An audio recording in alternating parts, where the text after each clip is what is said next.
egg. Perfect for Easter, right? This is actually an Italian recipe. It's super easy to make, and I'm posting this today, so if you want to make it on Saturday, you got all day to do so. You could also get up on Sunday morning and make this for your Easter dinner. So this recipe is super simple. I am, in fact, using my bread machine just to make the job of the dough a little bit easier. I'm going to be sharing on my blog how to make this bread, even if you don't have a bread machine. I'm going to share how to make it in a mixer or by hand. Very, very simple, and it's a delicious recipe. It could be a tradition that you start, with your kids because it's fun to make. There is sprinkles on top, and this looks beautiful on any, Easter table or buffet, and it's so simple to make. So I'm going to show you how.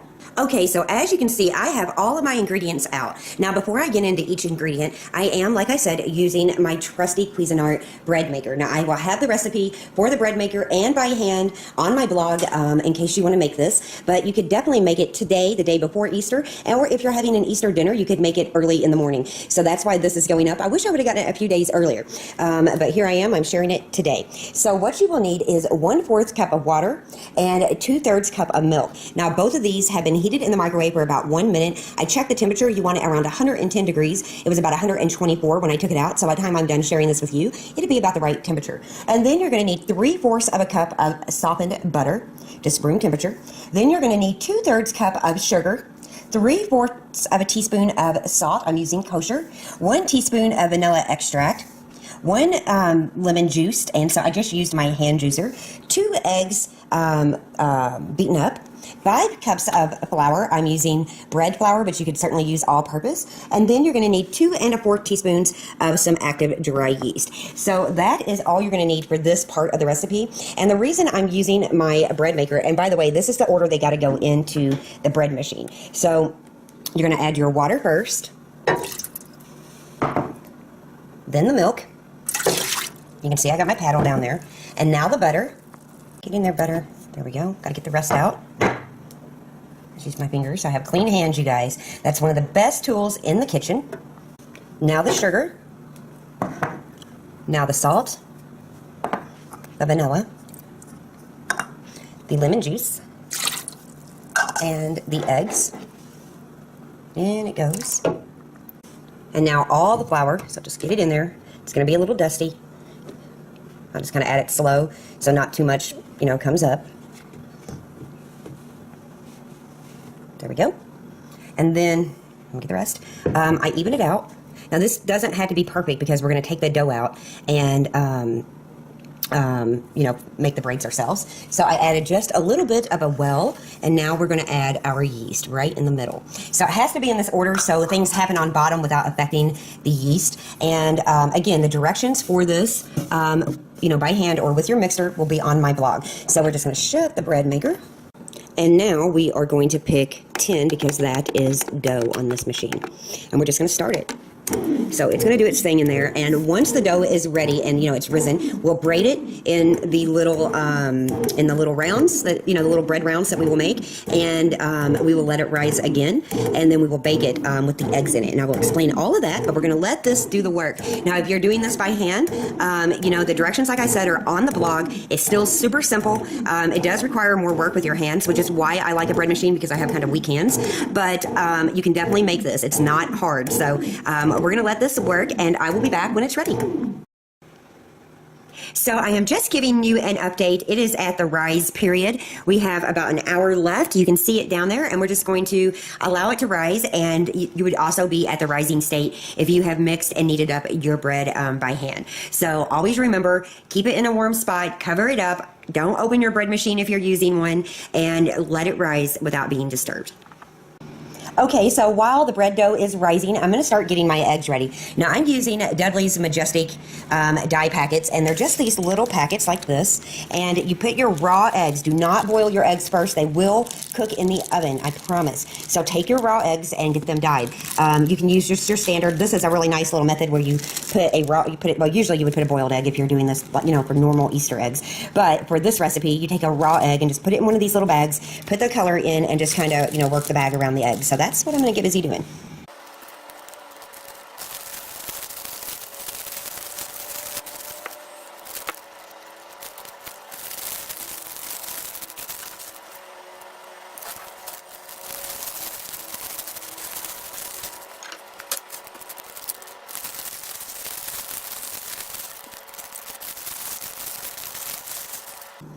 Okay, so how handy is that? Now, these do have to dry. You're supposed to, put them out and let them dry, but I'm going to let them sit in that dye for just a while. It's not going to hurt anything, and I will let them dry when when I start to roll out the bread. I'll take them out and let them dry, but I really want that color to absorb well.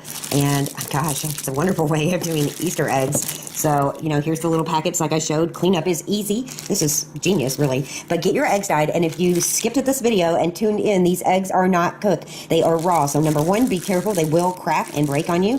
Number two, this is not how you would normally dye Easter eggs with your kids. You would go ahead and boil them first. This recipe cooks the egg in the oven with the bread. So, definitely, be aware that these are not cooked, but usually they should be. I also put my eggs on a plate. I have them here drying after, coloring them, and they're just doing their thing drying right here. So I have prepared 2 cookie sheets. I just added a piece of parchment down. Seal pads would work too. And I made a egg wash. So it's just 1 egg with a tablespoon of water mixed up, and I have my brush out. So these are ready now for our individual Easter breads. Okay, so at this point, the bread has risen. Now this is the second to last rise. So I have it on a floured counter. I just added a little, and here is our big, beautiful round of bread dough. Now I'm going to cut this into 12 pieces just using my tool here, and you're just going to cut straight through.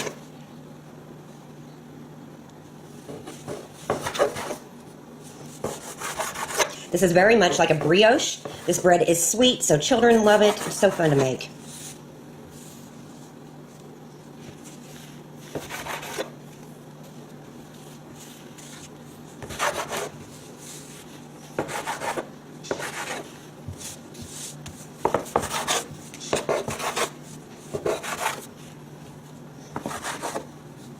Okay, so we got 12 pieces. Some are a little bigger than others. It's not going to make that big a difference. And what we're going to do now is very simple. Move all of them out of your way. You need some work space, and we're going to roll them out. So all you're going to do is roll these out, and you're going to do it by hand. It's going to take you a minute. You can do it like this, and just keep rolling them out until they're about, 12 to 14 inches long, and it's going to take a minute, but just keep pulling and stretching that bread.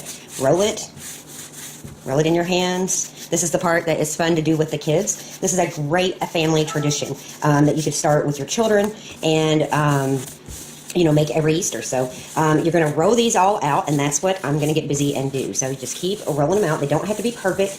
They're going to bake up beautiful anyway, and just keep rolling them out. It'll take a minute.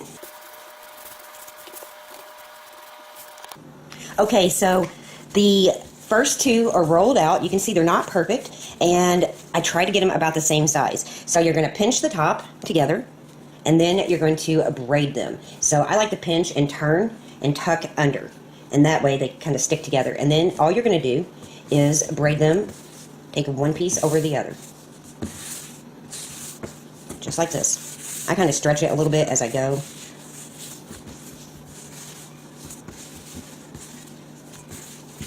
Keep braiding it, and then pinch the other end right here. Then we're going to form a round, see that? And pinch it together. And that is how you do it. And then, see, let me show you. There you go. And then we're going to put our little rounds on our cookie sheets. So carefully pick it up and put it on your cookie sheet with parchment, and proceed with the other 5. So that's what I'm going to get busy doing, and it's that simple. So roll them out, braid them, just take them over each other, and pinch them off at the ends and get them on your cookie sheets.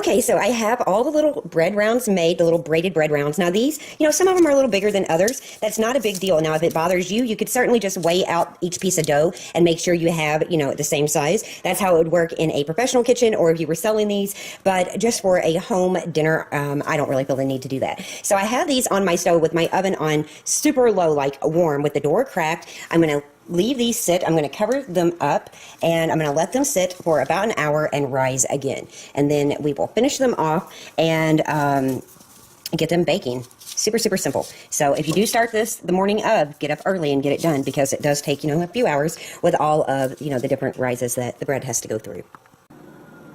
Okay, you guys, so the Easter rounds have risen. They're big and beautiful. They look amazing. I have my egg wash here. This is 1 egg, 1 tablespoon of water mixed up with a pastry brush. So get that ready. I also have my sprinkles bin. Now, whatever sprinkles you have will work. The kids tend to like, rainbow sprinkles like these. These are beautiful little sugar sprinkles that work great too. And, like some sprinkly sugar like this. So, pick whatever sprinkles that you like. And then over here in this bowl is the eggs, and they are dried. Remember, these are raw eggs that we have dyed that will bake in the oven. So all you're going to do is brush your little rounds with the egg wash. I'm going to do 1 tray at a time.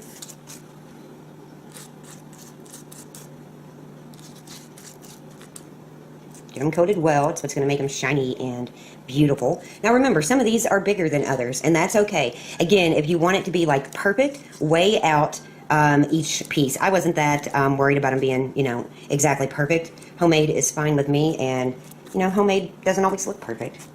But it's made with love, and, that's all that counts. Okay, so for these, I'm going to add the kids' sprinkles, because they love them. Just sprinkle them on top. They stick to it because of the egg wash.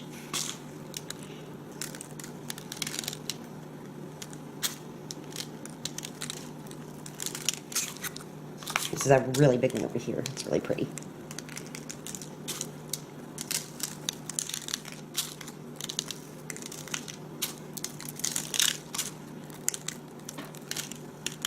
Okay, and then we're going to take 1 egg and snug it in to each piece of bread. So here's a yellow one, and we'll kind of snug it up around there a little bit if there's, a big gap, because you want it to kind of touch the sides. And we'll take a blue one for right here. Look at that one. That one's beautiful. Okay, those are snugged in and ready to go into the oven. Okay. Okay, we're proceeding with the next tray. Get the egg wash on. There's something so therapeutic about baking. I did a question and answer video answering some of your questions about culinary school. If you're interested in watching that, I'll be sure to put the link below. So just around we go. Now this one.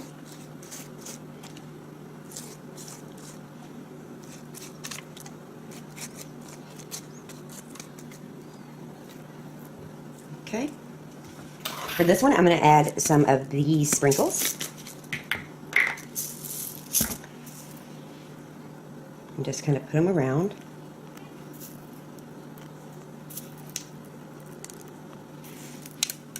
These little balls tend to go everywhere.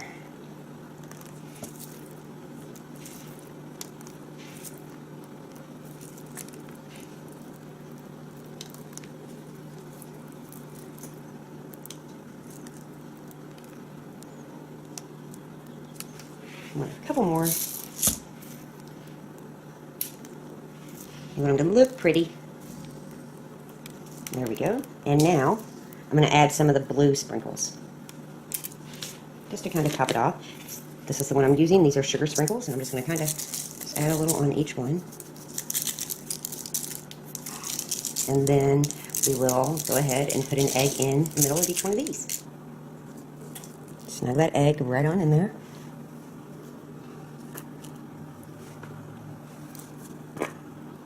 There they are. So these are ready to go into the oven, 350 degrees. They're going to bake for around 20 to 25 minutes until they're puffy and golden brown. That egg will cook while the bread bakes, so don't worry about that. And these will be delicious.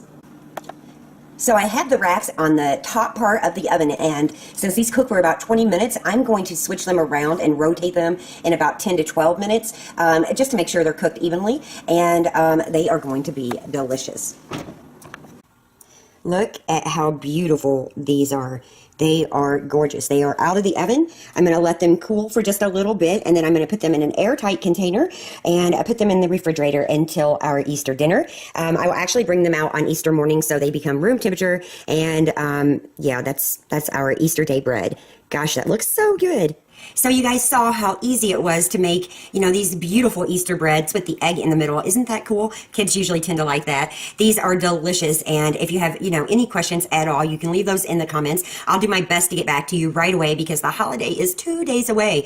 So, I think Easter is such a family, time when you can get together and you can talk about what Jesus died for, and you can celebrate with a big blessed dinner or lunch with your family. I think it is, just a magical time of spring. So this very simple recipe will be posted on my blog in full. Like I said, you will get all the versions, the bread machine, the mixer, and by hand, so you know how to make them. And let me know again if you have any questions. If you enjoyed this video, I hope that you give me a thumbs up. Don't forget to get subscribed so you don't miss any new videos. I would love it if you followed along on Instagram or Facebook so you don't miss any new updates or pictures. So these are delicious, you guys. And just so you know, I am going to be storing these in an airtight container. I'm putting them in the refrigerator, and I'm going to bring them out Easter morning and, kind of thaw out and come back to room temperature for Easter dinner. We will not be eating the eggs. If you are not going to be eating these right away, I highly suggest use some common sense, and it's probably best that you don't eat them, but they look so beautiful in the bread. And I think if you get these done right as, Easter dinner is finishing, eating the eggs would be great. But you don't want to get sick. You don't want to give any of your guests anything, that wouldn't, be good. And, just be cautious if you are going to be making these a little bit in advance like I am. So I hope, again, you enjoyed this recipe. Thank you guys so much for watching. Bye-bye.